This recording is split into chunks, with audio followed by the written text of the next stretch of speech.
if I can do that, then hopefully it'll inspire people that even when they're feeling on their absolute backside and they can't go any further, well, the answer is yes, you can go further, because there's a little bit inside of you that has that little extra. This is Justin Lesko, Brazilian Jiu-Jitsu brown belt and former pro MMA fighter. And I'm Mike Callahan, a Brazilian Jiu-Jitsu brown belt and a law enforcement officer. On our last episode, we touched on a world record that we found on Google for the longest roll at 24 hours, and we talked about the possibility of us potentially doing that. Well, we were able to reach out and speak with the owner of that current world record and talk about whether or not we should even try. Yeah, we're very fortunate tonight to have the owner of that record on. We're happy to welcome Damian Todd to the show. Damian, we'll just pretend like we weren't talking for 15 minutes. Thanks so much for coming on the show and breaking it down for us. We were talking in our last episode about your marathon rolls and whether or not we thought we'd be able to do it. And I'm glad we have an authority here who can tell us why we probably shouldn't try. It's an interesting concept. That's all I'll say. Yeah, if nothing else. Well, let's start at the very beginning. What got you into training jiu-jitsu before you decided you were going to roll for more than a day? Okay, I mean, in short, one of my friends. So when I was serving as a Royal Marines commando, one of my good friends, a guy called Pete Jordan, we were sailing down to Sierra Leone to conduct an exercise down in the jungle there. And on the ship on the way down, as you do for 2 months or whatever it was, this is a brand new ship as well, so it was doing some testing. So it took a little bit longer. It was either that or the captain was pissed and he kept getting lost. I don't know, one of the two. And on the way down, he said, "Oh, do you want to roll?" And I've been watching UFC since UFC 6. Again, a good friend who was a Scottish wrestling champion and a BJJ guy, a guy called Topsy Turner. Still stay in touch with, also a former Royal Marine. So I'd watched UFC for years, and was just fascinated by this, this bloody mess that was, and she just no holds barred and all that sort of thing. And then when we were on the ship, we said, "Do you want to roll?" This was back to Pete on the ship, and said, "Yeah, sure." So we've got a few of us, and we did jiu-jitsu every day. Now, if you consider if you've ever been on ship, that when the ship is flat and sea, it's great. But as the waves start to roll, etc., and this was a new ship and it was very top heavy. But if you go, as the ship went up, as the ship goes up on a wave, basically the person on top of you doesn't move, but you squeeze into them. So that top pressure, you can imagine, is pretty intense. But at the same time, you can get a 150 kilo guy as the ship goes down. That 150 kilo guy's weighs nothing to you. Yeah. It's like rolling in 2 months I did. Like zero gravity jiu-jitsu. Yeah, it was space jiu-jitsu on ship kind of thing. Yeah, So that's where I kind of started. So I did a very basic game of doing that, and then I left that unit particularly, and I got transferred to an army unit in a place called Seymour Borden in Hampshire. And that was my last unit, and I worked there as a colour sergeant. And therein, I wanted to do something, and with sport of some sort, because there were about 100, between 50 and 100 Marines there, and the rest. The other 2,000 were army guys, and we ran a very different type of ship. Not to coin a phrase, but we were kind of different to the army. I would say if it was a good or a bad way, because it was our way. But particularly one of the things that was interesting is that there was a major there who was an army major, and I said to him a function one evening. They were all in the sergeant's mess, wherever the officers were, and I said to him, "Hey, I'm interested in starting an MMA club," because he said, "What do you know?" I went, "Well, not a lot. I've watched UFC a few times and I've done some basic jiu-jitsu, but it's a lot more than every else here would do.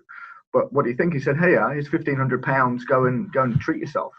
So I started this club, and I had 72 members within 4 or 5 months. So all these guys on a Wednesday afternoon would come, and I'd YouTube shit, and I'm talking 2007. I knew about that much. Yeah, I still know that much, but I knew a lot more than the other guys, and actually got all these people in. And at the time as well, I got to know Stitch Duran through a chance meeting with his daughter in Las Vegas, and I engaged with him at a UFC. And in turns, I met all the Dana Whites and the Rogan and all this. Just briefly, had dinner with the guys. But Stitch and I would catch up whenever he'd come to UK, and he'd give me tickets to go to UFC.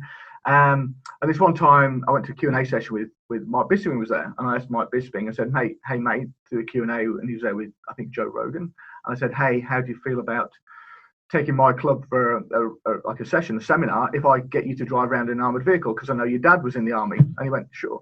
So Mike Bisping came, and awesome. We took him around in a vehicle and all this stuff. I got some great pics of that as well up on Facebook.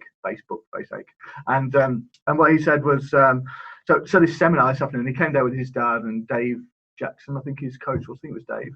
And I said, how many do you normally have? I said, well, I normally do about 15. I said, I think we've got about 50. He's like, okay, well, we're going to have a rethink. So he did the seminar and did that. And then a guy called Dave, forgive me his surname, but he used to run an organisation called Cage Rage here. Oh, but not here, but back in the UK. And he came, and I just got through to whole things, MMA and the like. And then I had to give that up to facilitate a big charity event around 10 years ago, where I took a team of guys who were going to run across America from New York to Los Angeles to raise money for wounded soldiers charities, which it did, but it didn't lend itself to getting injured doing that. Ironically, 7 or 8 weeks out from the start of the event, I snapped my Achilles just pricking around, jumping over some 110-meter hurdles. I came out of retirement. I used to compete at doing both bobsleigh and athletics at a fairly reasonable level, and I snapped my Achilles, so I couldn't run. So I did my mileage on a hand cycle, much to everyone's, I guess, disgust. But trust me, that thing was... That doesn't sound pleasant. That still doesn't sound like a good time. Downhill was awesome. I could go heaps fast, and it was like 80 k's an hour at some point. I got down from Big Bear down into San Bernardino Valley, but the top part, I was literally up the hill. My average heart rate was about 206, 207, and for a 39-year-old, that's not too good. Yeah, but you made it up. But that's all that matters. Yeah, I mean, we did it. We achieved it. We raised a heap of cash. I think it worked out to be like 250,000 Aussie dollars equivalent. Oh, that's incredible. For 3 charities, Semper Fi Fund in America specifically, Help for Heroes, and the Royal Marines charity back in the UK. So that was good. Did all that, but then I eventually left the Marines and moved out to Sweden. I did a little bit of basic Jiu Jitsu out there with the club, but they were more MMA, and that wasn't really my focus. I didn't want to get smacked in the face. Don't blame me. Who does? Yeah, I mean, it's kind of, I mean, it kind of looking like it now, but I'm getting on a bit, so that's okay. So I didn't really do anything either there, and certainly wasn't getting coached. I was just, again, making up as I went along. And then when I came here, and I'd been in Australia for about 6 or so months, and I weighed myself, and I went, oh, fuck. And I've always been fit. I've been fit, one of the fittest guys, I guess I know, and I'm not trying to big myself up, but I've always been incredibly fit. And I thought, oh, shit, I'm 95 kilos. I normally sit around 86, 87. I was like, nah, this is no good. What should I do? I could do something. I'll do jiu-jitsu. Now, bearing in mind, back in 2001, I had a pretty bad crash with a bobsleigh, and I hit my head on the ice, and I dislodged one of the vertebrae on my neck. And this is a long answer to your question. I'm so sorry. I'm not. That's okay. No, that's okay. It's a good level because I'm actually doing a public speaking event tonight, so I've got to practice my practice. You're my warm up for tonight. So, I'm more than happy to be the warm up because people get tired of listening to the two of us talk. So anybody else coming on? This is a welcome change for the people who listen to us. When I came here and I thought, I'll do some jiu-jitsu because I'd injured my neck, so I'd always had issues with, particularly my right arm, pins and needles, and lots of feeling, creaky neck, and whatever else. And nothing had ever really been done about it. I took about a year off doing physical activity in the Marines, which was hard to do because I'd always been so fit. So I thought I'll do jiu-jitsu. So I started with a club here and trained.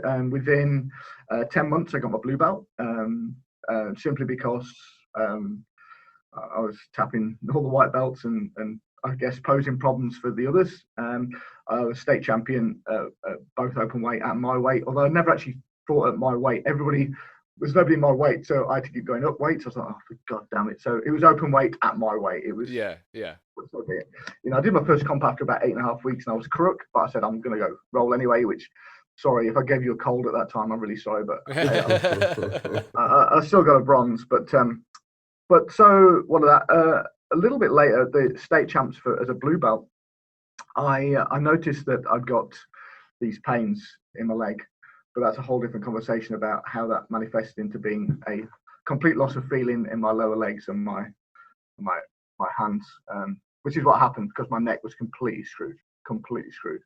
But that's a whole different conversation. We could talk about that, but I'm going to rattle on otherwise. Keep going. No, you're all good. Rattle. That's fine with me. Well, in short, at the state champs, I couldn't feel my right leg properly, and I didn't know what it was. I didn't have the same strength and power. If you ask most people, I'm that guy, that old man strength guy. You know, I'm 49 now. I hate to say 50 next year, which is screwed. I mean, I've left the beard, so I actually look, because apparently I don't look that age, but I am that age. It's so big. I can't change it.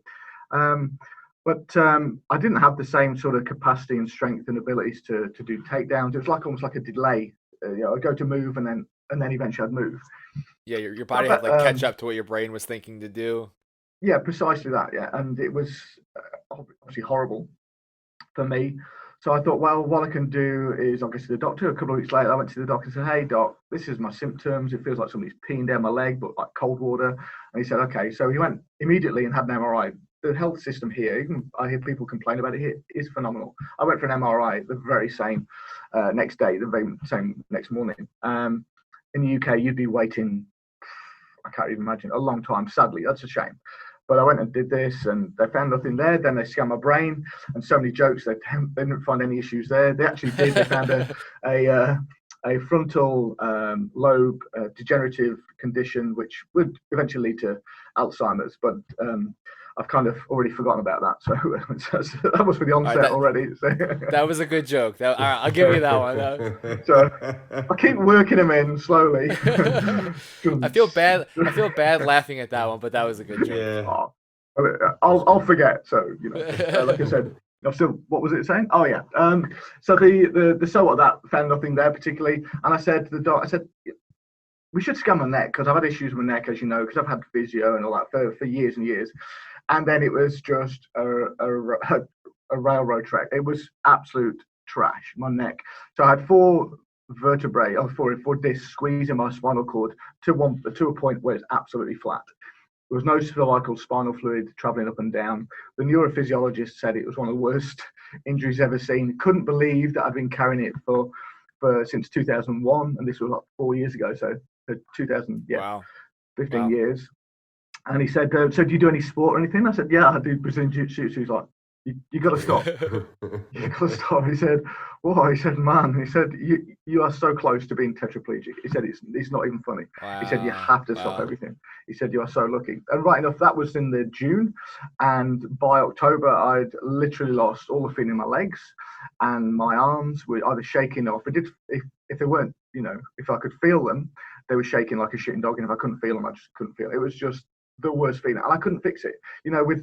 With the hand bike and the Gumpathon in America, I could fix it. I could not run, I could do a hand bike, but there was no fix for this. I was losing the ability to feel my legs and even the groin. I couldn't feel if I was peeing or pooing.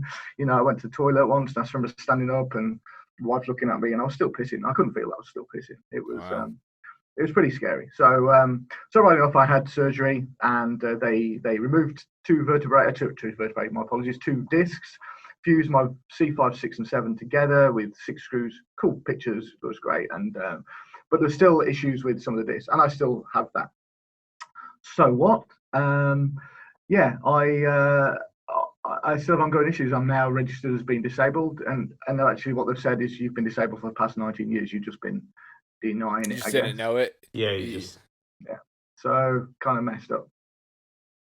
So there we go. So are you still able to you're still training? Obviously, when you did the long roll, have you trained since you did the 24 hours, or is it just everything scaled back? Bit of A, bit of B, both, whatever. Sure. The thing about the roll was one of the things that's been key for me. That's always that I've found the best thing about Brazilian Jiu-Jitsu specifically is the ability for it to take away whatever you've had before that point. You bow in and tread on the mat. So however you get on the mats, is you can roll for a couple of hours and then you get off the mat and you go, you've had the worst day, but you make the effort, you go to the mat, you put your gi on or you no gi, whatever you do, and you step off and you go, actually, what was I worried about? I didn't care because I've just rolled. Right. and that's fucking awesome. Yeah. So I had to do it. So I continued to roll, even though after I had the surgery. I mean, we speak briefly before we came on here about not being able to train, and there's so many people around the world right now who are not able to train. But one day you will be able to train. This will not last forever. I'm quoting. Let's hope it doesn't last forever, for God's sake. Yeah. Let's hope. It will get to a point. So not being able to train for almost 2 years after that. So I started training in May 2014, and then 2016. I had 2 years off pretty much. So that was pretty difficult to deal with, because I just go and sit with a coffee, as I now sit there and watch, and I still learn, pick up from that, and or be able to coach the little bits that I did know, because you don't care because you're blue belts. As long as you're not a white belt, nobody cares. Yeah, you could say it's fine. Yeah. You can't quit as a white belt because you quit as a white belt. Well, anybody's a white belt, but you quit. So blue belt, I was a blue belt. Okay, cool. But I was just happily sitting on the sidelines watching. And then I spoke to a coach at the time, and I said, "Hey, I've got an idea. I want to raise money for a charity. Are you okay?" So Are You Okay is a foundation which offers advice to people who have suicidal thoughts, tendencies, and having been in that space primarily from whatever it is, but my military service, but just life as a whole, don't have to serve in the military to have those. They just support people that get down, let's just say, in simple terms. I thought, well, I'll raise money for them because I like what they were doing. Okay, what do you want to do? I said, I want to establish a world record by grappling for 24 hours straight. Okay, that's a clever idea. And I remember saying to another coach who I'd started with, he said, well, why don't you just do it for 12 hours? I said, well, you said, why don't you just do it for 12 hours? So you think that's achievable, but you don't think 24 hours is achievable. And the reason why there isn't a record for it is that nobody thinks it's achievable because it's a stupid idea. But so it was hand cycling and running across America for 63 days with a marathon every day. So the unachievable is to prove to people, even with a disability, if I can do that, then hopefully it'll inspire people that even when they're feeling on their absolute backside and they can't go any further, well, the answer is yes, you can go further, because there's a little bit inside of you that has that little extra. And the way I've tried to, as an analogy, when you see a marathon runner run a super fast race, when they finish, they don't, I mean, they do sometimes collapse, but they continue to walk. Well, that's how you get on. You still keep walking until the point where you absolutely can't go any further. And they're trying to get that across to people and inspire people to think that they in fact do have the ability to do that. It's just whatever it is in their head that says they can't. That's to try and dispel that. It's a myth. Why? Because I proved it once or twice in my life, and I want to continue to do that through what I teach as well. So in doing the role, I just wanted to raise money, raise awareness, and we did that in droves, I think, by reaching out to, I think the live stream, there were 42 different countries watched the live stream, and we raised $35,000, which would nice have been more, but for nice. I started at 10 and I went, no, we can do more than 10. We can do 30. We can do it 100, but we didn't. But at the same time, it was all about the awareness. I didn't give a shit about the record or anything. I actually cared about the awareness and people being inspired not to take that ultimate inact of suicide. I mean, people always relate to suicide as being cowardly, and there's an element you could say that's might be true, but that's generally from the perception of everybody else. But to actually physically take your life, I mean, having sat on the precipice of that on a couple of occasions in my life, it's hideous, and it takes an enormous amount of courage to take yourself, well, I'm no longer going to be part of this planet, I'm going to die. To do that to yourself is, I think, incredibly courageous, but it's not a courageous act in the terms of, like a guy runs in front of, a machine gun nest. That's a whole different thing. That's courage in a different light. But I think when to say to people, it's more courageous that you stand up and say, hey, I'm struggling. That's actually more important than and more courageous. And that's what I wanted to inspire people to do, I guess, through this 24-hour role. And I think I did it. That's awesome. Yeah. It's a very good message too, that I think that there's always this like mental health stigma, and that when you do things like this and you're bringing it as a conversation and making people aware of what's happening. Like you said, that's more important than the world record, just getting a conversation happening in a situation where sometimes people are afraid to have that conversation. Yeah. Incredibly. Yeah, the world record's pretty cool though too. Yeah, and on that, I've had to reapply because Guinness. I mean, I actually don't give like I said, I don't give a flying rat's ass about it, but I kind of do as well. But I actually care more about that my coach and the Chao Kaizen Academy have that accolade associated with them, because what Tuesday did for me when all of the doors were closing was open up his academy, and we've been friends for years. In fact, the first time this is a good bit, and he'll love and hate me for this, but it's going to live with this forever. First time we ever rolled. So Tuesday and we first met at a club called the Web with a guy called Dylan Baptiste, again an amazing coach, really genuinely nice guy, and we rolled there an open mat. And said to Tuesday, "Do you want to roll?" And I was a white belt, and he was like a high-ranking blue belt. The guys, and Tuesday had fought on 1FC a couple of times. And we rolled, and within seconds of rolling with him, bearing in mind I'm a white belt, I tried to wrist lock him, and he went, "Bro, bro." Yeah. Nobody told me it was fucking prison rules. So I was like, "Mate," and that's. Damian, have you heard Justin's thoughts on wrist lock? Oh, I haven't, but I'm intrigued. I wish we would have discussed this before we invited you on this show. Oh, this is great. Damian, why don't you ask Justin what his thought on wrist lockers is? I've picked up already. All I'm gonna say is it's a good thing that the role was for charity and we're having an important mental health conversation, or else I'd have to just delete this entire episode. I'm going to assume you've since learned the error of your ways since white belt. I'm on board with the wrist locks. You switched to leg locks now, right? You're leg locks only, no more wrist locks. Justin's the closed-minded one in this duo. That was great.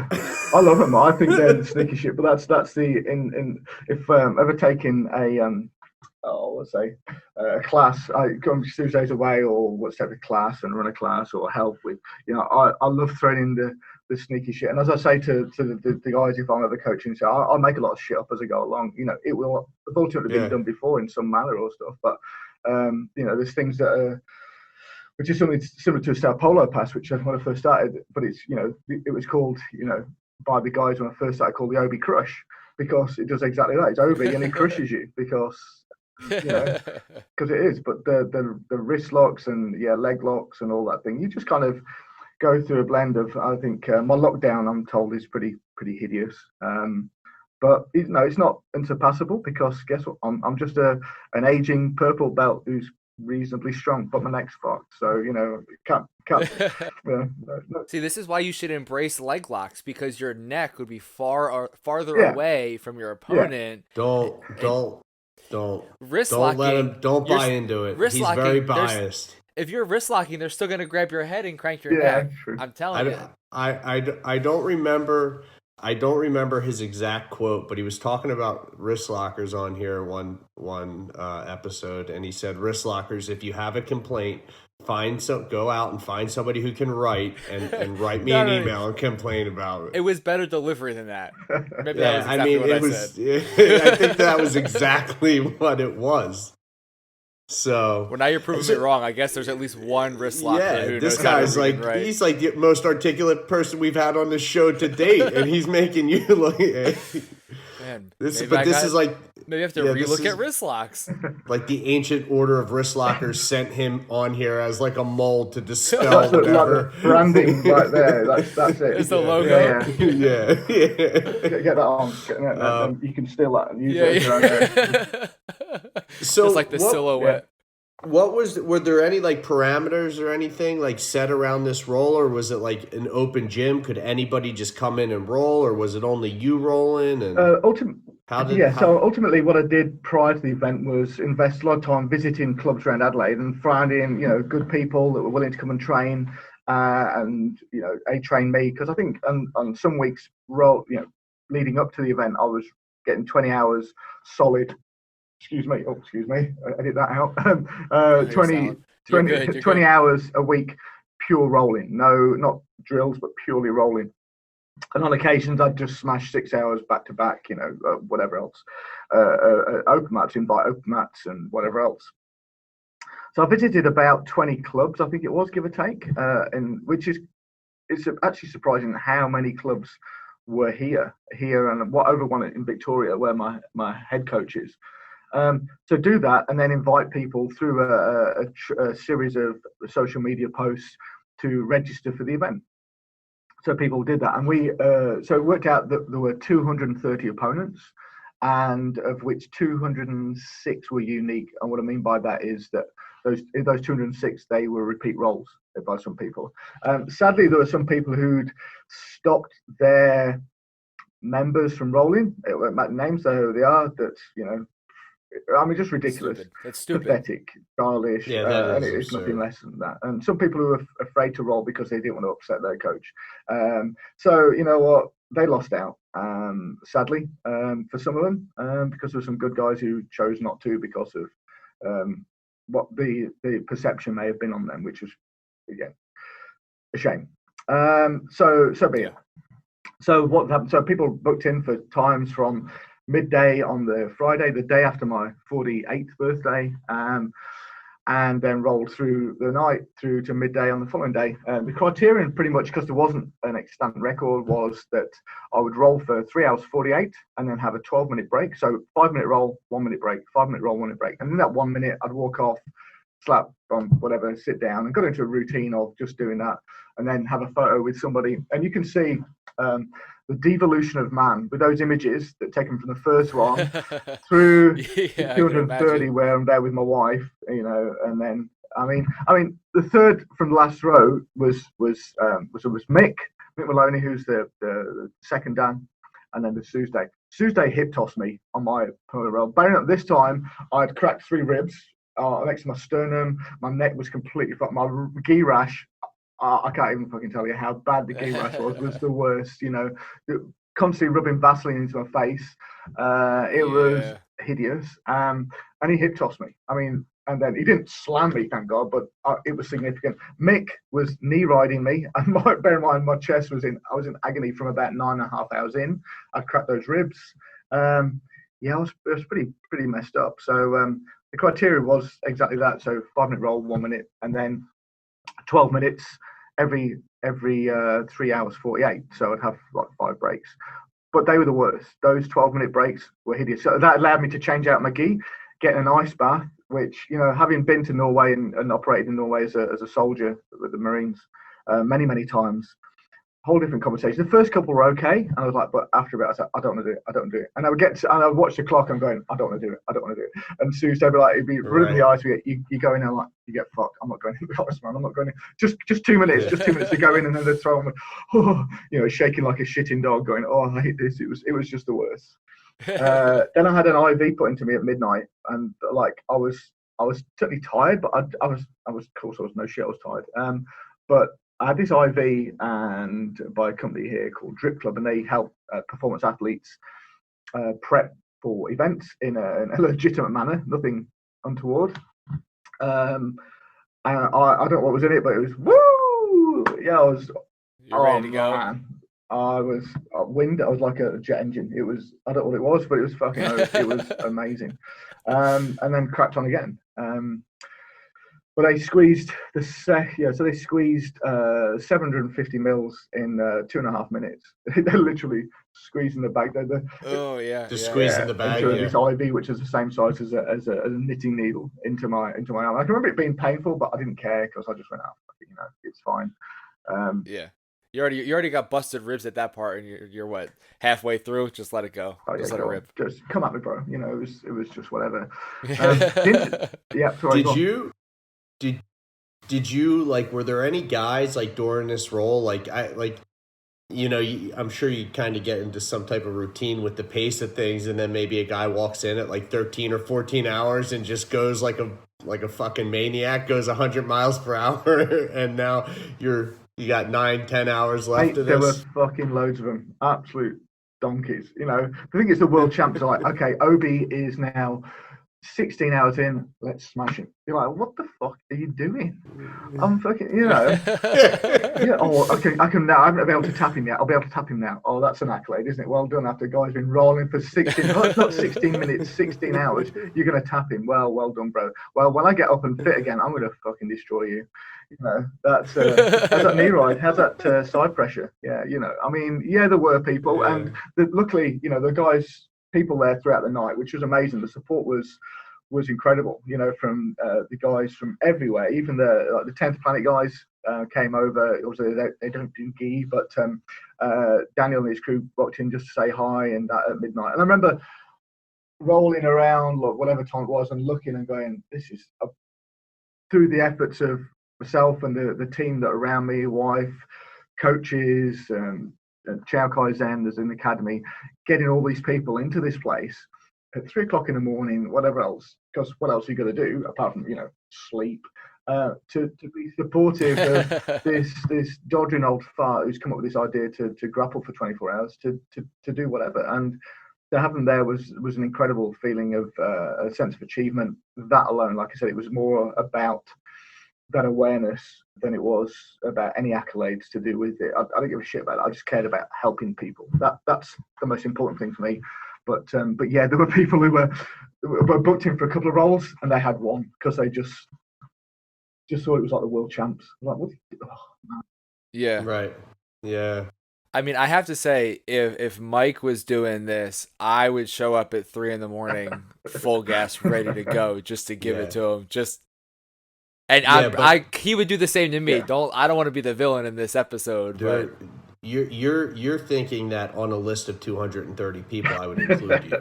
That's fair play. I would find 200. Even if it came down, I would ask people to roll again rather than include you. So I know you said that you had to like reapply with Guinness and all of that. Does that mean that someone else has tried to break the record? Has there been other attempts? Because I could not find anything when I was doing research for our last episode. You were the only thing that I could find. So I'm hoping you. Yeah, I mean the thing is, so the thing that I applied for, and there's a bit of naivety from my part, was, you know, there's Jiu Jitsu. So the only record in the for Guinness is with Bashesha having the World Championships. That's the only one that there's a BJJ record. But when I went into Jiu Jitsu and I found this roll, I had to be 100 consecutive rolls or 100 consecutive bouts, whatever.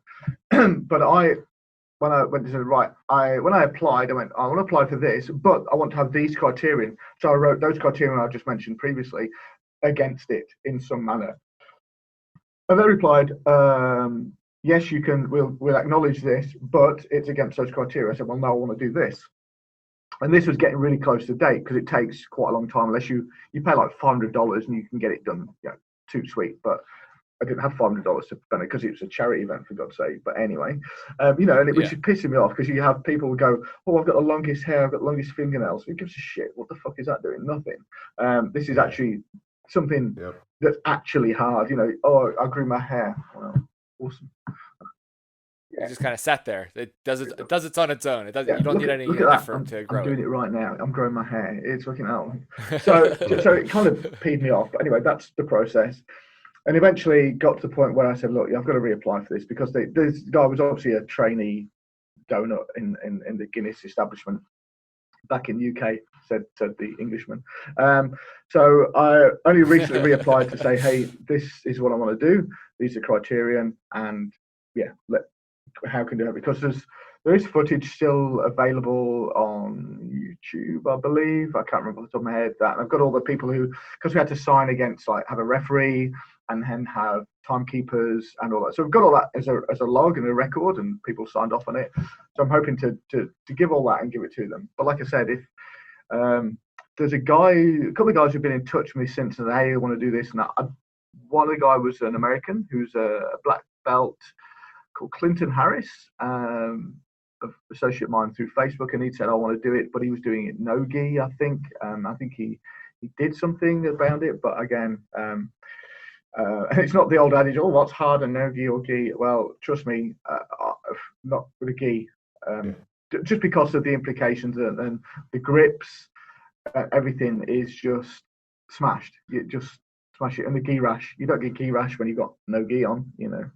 I get a bump like this. It's pretty hideous. So I've just got to wait now. And if they say yay, great. If they don't, then the only thing I'll be sad for is the fact that my coach can't have something on his wall.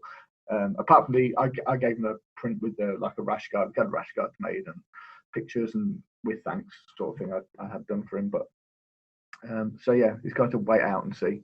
But no, I don't think it's not something. Somebody will do it because that's what they're there for. But it's a case of having. It will never be beaten because I'll be the first. So regardless of what happens with Guinness, whatever, it was to serve a purpose rather than to serve me. That was the main thing I wanted to try and get about that. It's a nice to have. I know what I did, and the people up there know what I did, and 42 countries saw what I did, and I think that's the most important thing for me. Absolutely.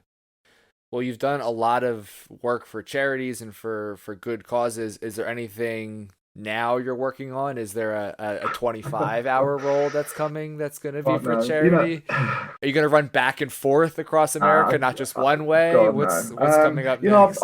I've thought about this a lot, and I think the thing that I think people realize that it's the hard thing about doing it. It's hard doing those things, and spending 2 months in a confined space in an RV with people, sort of feel I'm on that journey with, don't speak anymore, we fell out. And they would argue that we fell out for this reason, and I would argue we fell out for that. But, the major part is that what we did was amazing and we achieved greatness, even for what we did for those people who are or have suffered. And the same is true of this. But the thing about doing events like this is they're tiring when you do them, but it's the void afterwards. I don't think I could physically put myself through that void because it's kind of a thankless task. And you think, well, it can't be thankless because you make it. But, as I said to people when I've done other podcasts last year, and I did a podcast with Mr. Jiu Jitsu and, who the hell else? Various entities. And I said, well, you're just a name that gets lost in the noise eventually because, it's old news. And to do something for people to, it doesn't reciprocate anything in terms of, okay, well, now I've finished, now what I'm going to do? There's a massive mental void, and I don't think I could carry that again, because certainly when I finished the Gumpathon, there was a huge void, and there's a lot that fell out off the back of that. But also with this one, did a huge thing, and then kind of screwed myself because I left my business go to seed because I was helping other people, and then went, oh shit, now I need a job because I've got no money because I've spent all my time on this. So, well, now what? Nobody wants to pay you for that. If somebody would pay me to do something, I'd said that I'd hand cycle across Australia because nobody's ever done it on their own before, and I'll do it in 30 days. But I get a decent hand cycle, not like the shitty Chevy Impala from 1920 or whatever else. That's what I had as an equivalence. But it was a hand bike, and I didn't have one, and there wasn't an alternative. So, but I did it, and again, proved to them I can do it on a shitty hand bike, which I still have in my backyard by all accounts. Aptly named Achilles. Whereas now I think I focus on my efforts on my business. Aside from the work I do with the disability people now, and having been recently, rubber stamped as being disabled, which I'm still struggling to get my head around. You're disabled, Obi. Fuck off. No, I'm not. I'm a legend. Shut the fuck up. What do you know? I'm a legend in my own bed space, But I work now on focusing on helping people, but also to help myself in doing so, in turning a wage. I don't want to be a millionaire. I'd rather, offer a service where I teach people to be good leaders and managers through adapting training courses around their personal personality, and both in a classroom environment as a one-to-one, and also I take people out into the bush, into a thing what we call commando camp, where I teach people a few basic skills about exactly those points. And the return on investment for me in that is, people pay for that service, but I get a great feeling of buzz of seeing them grow and develop. And also looking at doing all those things to people with disabilities, take them out and have given an experience that they just wouldn't ever get, because they're disabled, so they can't do it. Well, I'm fucking disabled, and I've done some amazing shit, and I don't blow my own trumpet by saying that, but I've done some great stuff, and I don't think I've really appreciated it up until the last couple of years, and gone, people are like, oh, you've got an amazing story. I go, no, it's just stuff. And I go, oh, actually, yeah, it's pretty cool. You know, because I see what other people have or indeed haven't done, and I want to inspire people that they can do that. Right. And I think the force of inspiration as a business is exactly that. And as I don't know if you see that, it's my mouse mat, and it says, "Long are the years, make an impact, and the memories echo in eternity." And that's something I kind of half stole from a phrase from the film Gladiator, and then a little bit added in, because you know we think we're going to be here forever, but you know, you and I, we could drop dead tomorrow. You know, we could get coronavirus or something or whatever fuck ever it is, and what does it matter then? Well, it doesn't. So make it matter now is the key message. You know, with a roll and with the Gumpathon, it's you never know. You never know. Joe, enjoy it. That's incredible. It's awesome. Very well said. Very well said. Well, before I let you go, if Mike and I were to ever attempt to roll for that long, 2 questions. 1, should we? And 2, how do we do it? Because I know one of us probably couldn't. Yeah, and One it's of not us the guy probably wearing the could. green. Yeah, it's not the guy wearing the green shirt. Okay. By the way, I'll have to end up doing 42 hours because Justin's going to bow out after 6. So I'll pick up the slack for. I feel like this it's like podcast. a love relationship rather than love hate. It's you denying yourselves. Yeah, I think you should get together. Okay. It's hate. Yeah, I know that word. You know, I think ultimately the question is, it's not a case of when, it's if it's when. So something will happen. Somebody will do that. If you're going to do it, good for you, awesome. Do it for something that you believe in, but be prepared for that void afterwards, because it's all consuming. Yeah. But at the same time, I think if in terms of preparation is you can prepare too much, but you can also prepare not enough. There's a healthy balance of doing enough training, but reminding people of what you're actually going to go and do. And that is that. But it's the key thing isn't me. I mean, I couldn't do that world record on my own. It's not one of those ones like you say, growing your hair, growing your nails long. It's reliant on that particular case, 230 other people to do that. So it wasn't my world record; it was ours. It was our world record. Awesome. Yeah, an amazing experience. And if you're going to do it, then you have to invite me. Sure. It'll be great to see. I don't sure. think we'd be allowed to do it if you weren't there to witness it, because as we discussed, you're the first to do it, which makes you the authority. So Yeah, dumbass idea, but it's something that, like I say, if nothing else, I can, and those people can take to the grave, thinking, oh, do you remember this? And that's one of the key phrases that people kind of forget sometimes is, oh, do you remember? And those things, those challenges we have in life, they're the best things we have, and it's people kind of it's that confidence building. You don't get confidence from repeating the same shit day in day out, because that's just easy. It's when we take a step away from that and step into that the void of, oh fuck, can I do this? Well, guess what? I never feel confident. So when people now go, oh, I had to roll. One of the guys I train with, he's also, which is a barista in a coffee shop down the road, Dave, old flaky Dave. So I'll mention him on here because he'll be super chuffed. And old flaky Dave. And the biggest mistake he hadn't rolled before. And then just before the event, I said, Dave, come and roll. Oh, no, Obi. I'm like, mate, come and do it. So he came and he had a session. Oh, I loved it. Come be part of it. I'm no good. I went, I don't give a shit. Good. I'm pleased you're not good. Just don't roll like a dick, and you'll be fine. He didn't do it. Biggest regret of his life. And yeah, yesterday he mentioned, oh, on Tuesday, we did this, and we just drilled from like 7:45 until 8:30.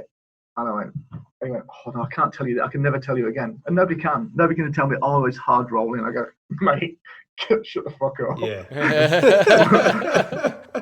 Really? Oh, 45 minutes. Oh, but did you die? You know. That's great. no one can ever take it away from you. No. Yeah. Well, you're doing a lot of great work, it sounds like, and a lot of positive things. And we'll link to everything, everything you have going on. But just tell anyone who might just be listening and not watching the video where they can find you, where they can find the work you're doing, and just how to get connected with you. Sure. Yeah. Thank you. That's great. So I run a business called the Force of Inspiration. You can find that at tfoi.com.au for both classroom-based, personality-based leadership training, which is completely unique. Nobody else does that. And the same, I take people out into like field activities called Commando Camp. Again, for the same. I'm now developing that, like I said, for people with disabilities and their carers. But also I work with a great company called My Ability Australia, which helps people get better educated about the local disability scheme, and get better funds for them, people with disabilities, because everybody should be able regardless of their disability. And I think that's key. So, we're on Facebook, LinkedIn, usual Instagram, all those sort of things. So they're there. So hit me up, because it's absolutely something you won't regret. The feedback's been amazing thus far and can only get better. Perfect.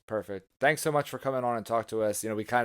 We happened to cross the conversation about rolling for a really long time, which led us to what you achieved. So we really appreciate you telling us the whole story of what happened and how it went down.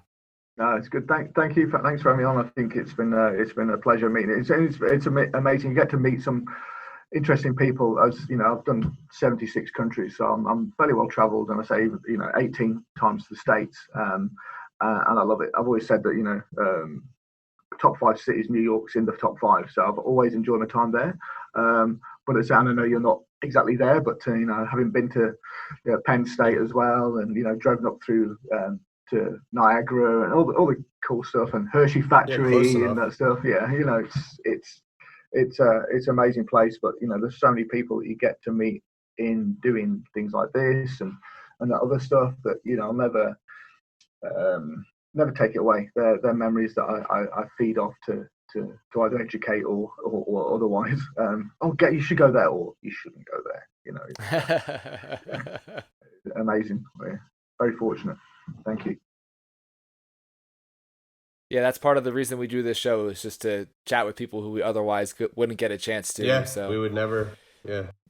Never ever get to talk to. Yeah. Being on a podcast opens a lot of doors to talk to people who otherwise would not answer your DM on Instagram. So present company included. Oh yeah, well that was the thing. I say it's about I suppose awareness for everything, and like I said, just giving people a kick they need. Because everyone can. There's always something you think you can't do, you can do. You just need that little, because it's like I say, your confidence comes from stepping outside your comfort zone, not staying within it. That's not what you do. I'm not confident doing that. Why? I've never done it before. Fucking no shit, Sherlock. Well done. Here, fly this airplane. I can't. Why not? Because I've never done it. Well, what about if you got training and you did it? Then you'd be good at it, wouldn't you? Well, yeah, okay. It's like going for a shit. You learn. That's appropriate on this podcast, but it's very appropriate. Yeah. That's actually some of the cleanest things we've ever talked about. Yeah, so this is. I was conscious. I was trying to think my business mind, and then also, not trying to drop too many expletives. But sometimes, take the man out of the Marines, but you can't take the Marines out of the man. That's for sure. Yeah, that you don't have to censor with us. But again, thank you so much for coming on. And just remember, it's scientifically proven that leg locks are much better for your neck and for your health than wrist locks. So just keep that in mind. Don't listen to him. There it is. Go on, Mikey, take that. That's the one there. There you go. The wrist lockers unite. Prison rules. Prison rules, bro. Take that. Awesome. All right. Thanks, Damian. We'll talk to you soon, okay? Cheers, guys. Take care. See you soon. Thank you. Bye. All right, guys. Thanks for hanging out with us. Huge thanks to Damian for coming on the show tonight. If you want to follow him on Instagram, you can find him at The Force of Inspiration. Don't forget that there's video versions of all of our episodes available on YouTube. You just have to search for That Jiu Jitsu Podcast. If you want to follow the show on Instagram, you can find it at that_jiu-jitsu_podcast. If you want to follow me directly, you can follow me at m_Callahan106. And if you want to follow me directly, you can find me at Justin Lesko. We're still giving away a free t-shirt for every new subscriber at Patreon at patreon.com/thatjujitsupodcast. There's a lot of different tiers there with a lot of different bonus material that you can't get just on this podcast feed or just on YouTube. So check it out, patreon.com/thatjujitsupodcast. Say thanks for listening. Thanks for listening. See you next time, everybody. Thank you.